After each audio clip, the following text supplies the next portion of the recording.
during a game of truth or dare, the former school beauty pointed at me, laughing so hard she nearly doubled over. "The most despicable thing I've ever done," she said brightly. "Easy.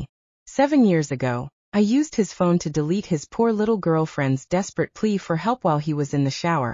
And then I texted back, 'Drop dead.' Can you believe it?" she went on, grinning. "That idiot stood out in the rain all night long. Honestly, it was the funniest thing I'd ever seen." The room erupted with laughter, everyone joining in to mock the clueless fool who'd never known the truth. Everyone, except the trillionaire CEO seated at the head of the table. The color drained from his face in an instant.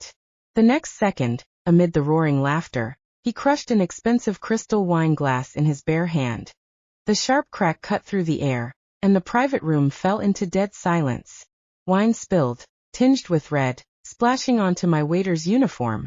The man seemed oblivious, as if he couldn't feel a thing. He stared at the woman still basking in her smug triumph, then slowly turned his trembling gaze toward me as I bent down to clean up the mess. The madness in his eyes was so intense, it felt like it could swallow everyone in the room.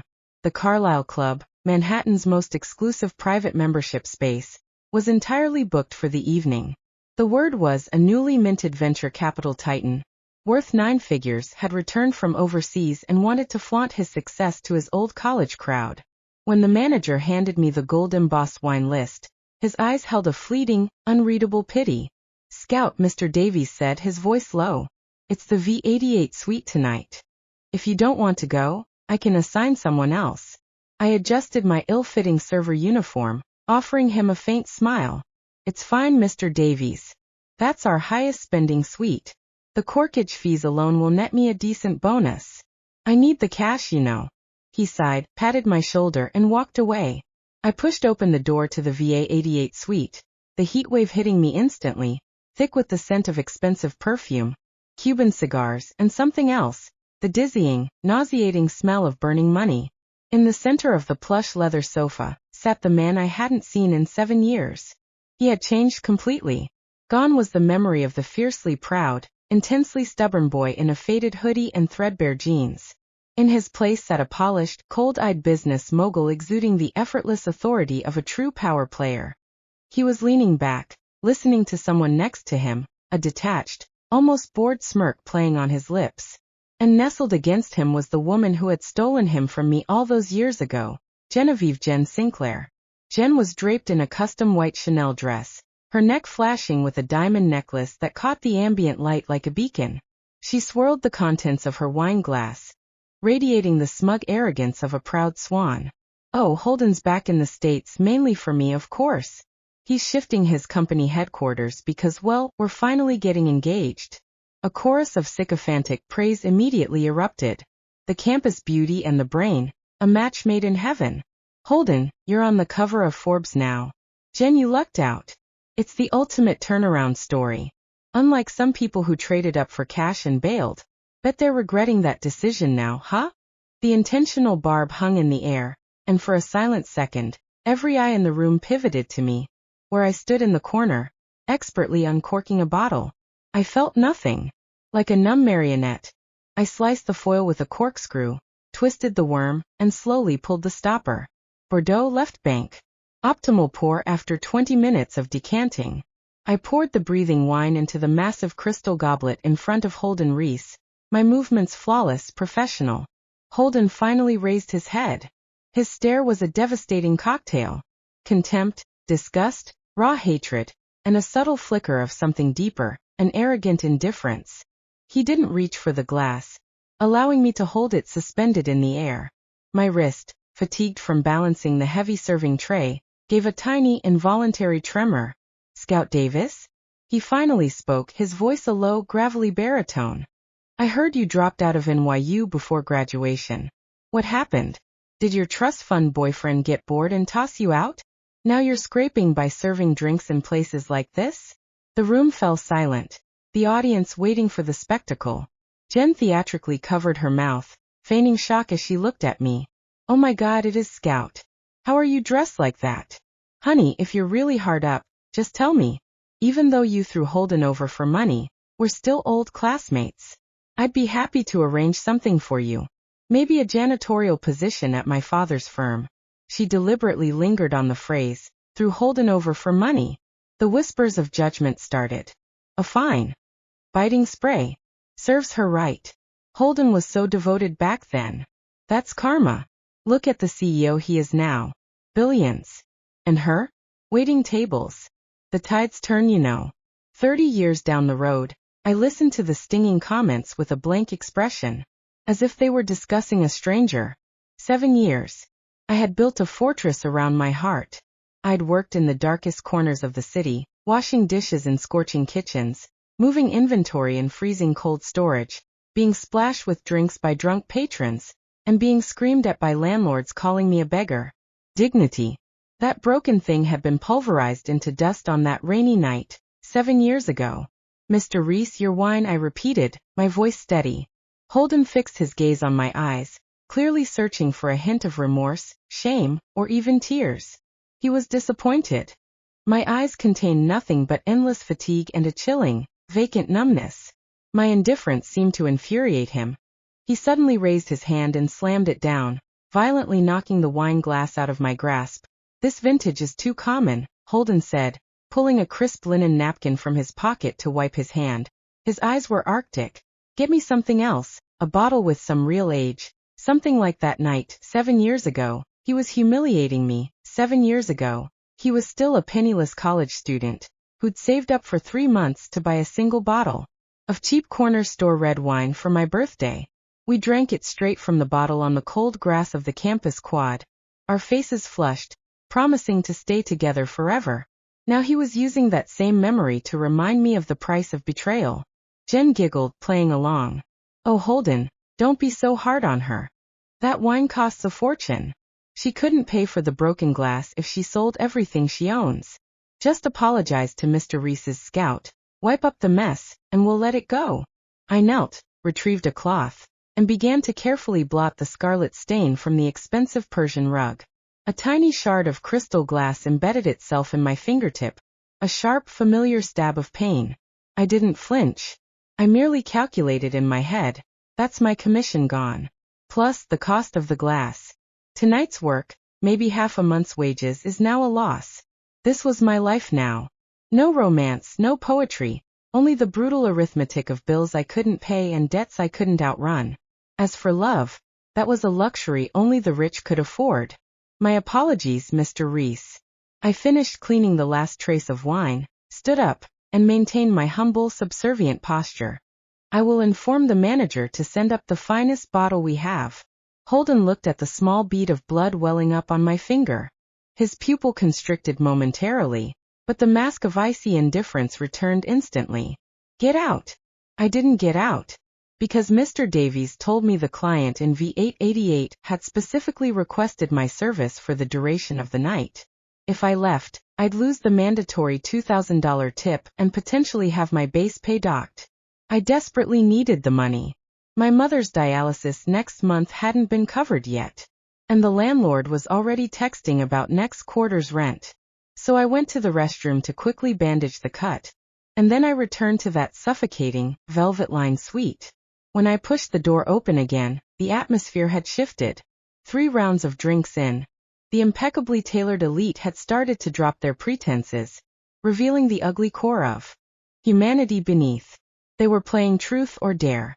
It was a trite yet endlessly effective game, especially fueled by alcohol, the perfect tool to rip the veneer off human decency. The marble table was littered with empty bottles. Louis the Fiend, Remy Martin, Ace of Spades. The combined cost of those bottles was enough for me to buy a closet-sized studio apartment in the outer boroughs. Jen was clearly drunk, her cheeks were flushed, and she was practically draped over Holden, her eyes hazy, almost feverish with triumph. She was the star of the night, the biggest winner. The prospect of marrying Holden and becoming the envied Mrs. Reese had made her reckless, almost giddy with hubris. All right, next round. The class president, an awkward man named Sam, slurred his words. Who gets it this time? The empty Magnum bottle spun quickly across the slick marble table, making a grating, unpleasant sound. Everyone held their breath, their eyes glued to the bottle's neck. Slowly it stopped. The bottle pointed directly at Jen. Ooh. Jackpot for the campus queen. Truth or dare? Jen let out a throaty laugh, waving a dismissive hand. Truth. This princess has nothing to hide.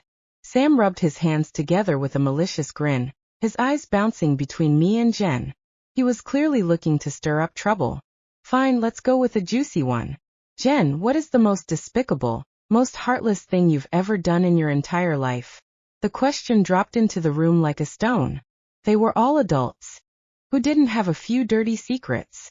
But this was a game, and the point was the shock value. Holden, who had been resting his eyes, merely lifted an eyelid at the question, offering no objection. In his mind, Jen was merely spoiled and occasionally petty, but certainly not capable of true malice. Jen let out a small burp, her gaze suddenly slicing through the crowd to land on me, where I was standing in the corner pouring water for a guest. A vile, triumphant smile curled her lips. The alcohol had dulled her judgment and amplified the jealousy and spite buried deep in her heart. The most despicable thing, you ask? Jen stumbled to her feet, her finger aimed directly at me. It was 7 years ago. The night of that huge thunderstrike. The night of that huge thunderstorm. Jen's voice rang through the room. Scout called Holden over 100 times. Remember that? A few people nodded. Back then, everyone knew Holden Reese worshipped the ground Scout walked on. Jen laughed. Well, Holden was in the shower at my apartment. The smile on Holden's face vanished. I borrowed his phone. The room grew quieter. And while he was in the bathroom, Scout sent him a message. Jen mimicked reading from a screen. My mom collapsed. I don't know what to do. Please answer. Please. I'm scared. My hand froze around the water pitcher. For 7 years, I had never heard the full truth. Jen continued. I deleted every message. The room became completely silent. I blocked her number. A few uncomfortable glances appeared around the table. Jen didn't notice. She was too drunk, too proud. And then when she kept trying to contact him, I unblocked her long enough to send one reply. She burst out laughing. Drop dead. Several people actually flinched. Jen slapped the table. Then I blocked her again. Nobody laughed this time. Not yet. So she continued. Meanwhile, this idiot. She pointed at me. Stood outside Holden's dorm for hours in the pouring rain waiting for him. Her laughter echoed off the walls. She looked like a drowned rat. Still nobody laughed. The room felt wrong. Heavy. Dangerous. Then Jen frowned. Confused. Because nobody was looking at her anymore. They were looking at Holden.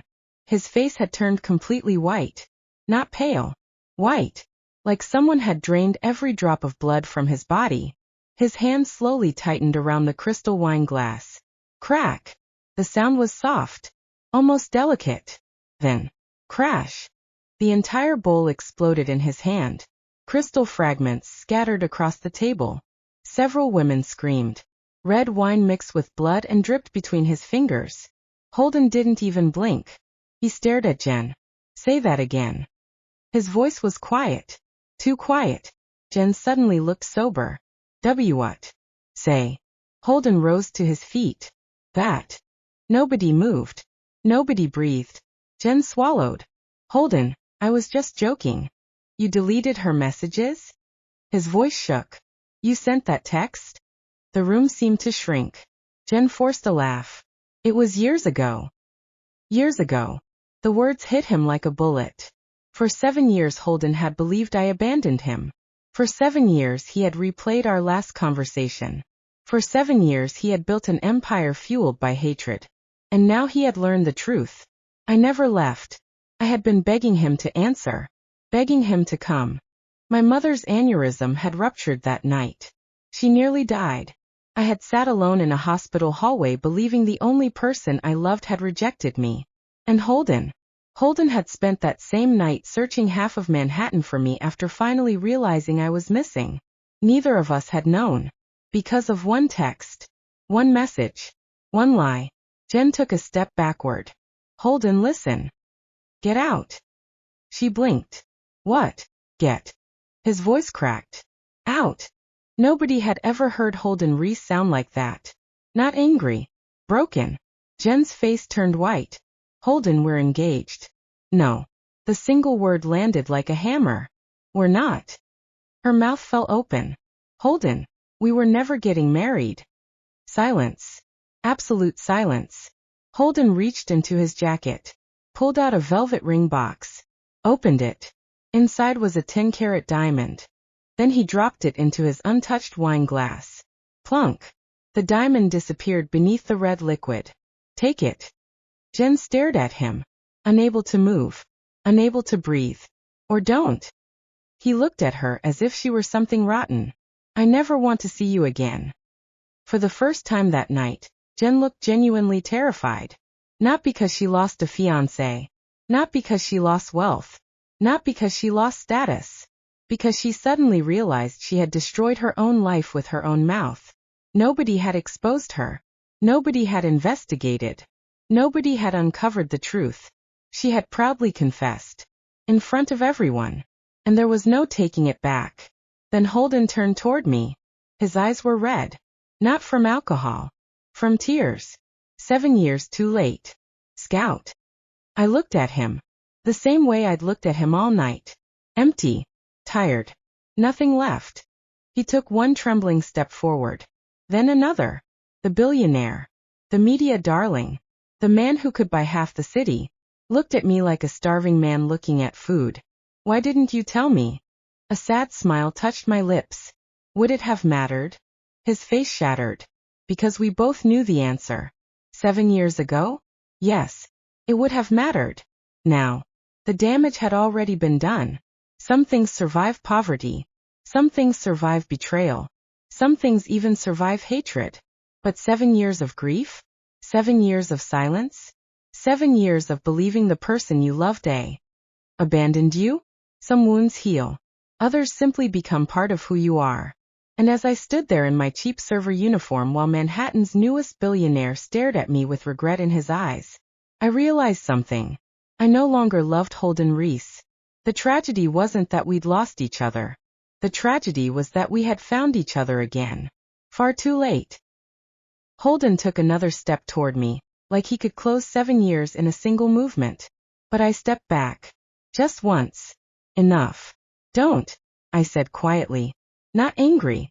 Not sad. Just done. The word stopped him more effectively than the shattered glass ever could. Behind him, Jen was being escorted out by security, still trying to argue, still trying to salvage something that no longer existed. No one was listening. The room that had laughed at cruelty was now watching it collapse. Holden's voice broke. Scout, I can fix this. You can't. It wasn't cruelty. It was truth. I set the tray down on the table beside him. Carefully. Professionally. Like none of this had ever mattered more than a shift I was finishing. My mother survived. I added after a beat. I did too. That's what you missed. His breath hitched. For the first time, he looked less like a billionaire, and more like the boy who used to sit on campus grass promising forever. But forever had already ended. I turned away. Walked out of the V88 suite. Down the corridor. Past the gold lighting, the expensive silence, the world that once decided who mattered. And I didn't look back. Because for the first time in 7 years, there was nothing left behind worth returning for.